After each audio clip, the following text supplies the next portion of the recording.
And then sip, ma'am. May gusto mo? It's good. Sa akin.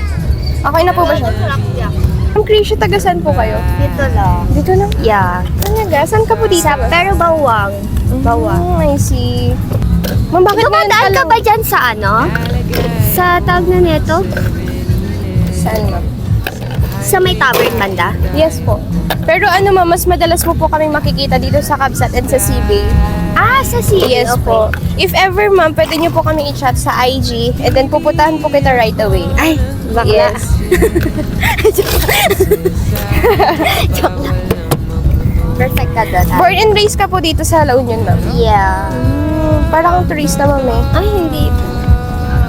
Ma'am, feeling ko marami na rin nagsabi sa'yo na maganda yung eyes mo eh. Eyes? Hindi eh, parang, ewan siya. Pero yung parang, kapag nakakita nila ako, yung highlight nila, yung ano, yung parang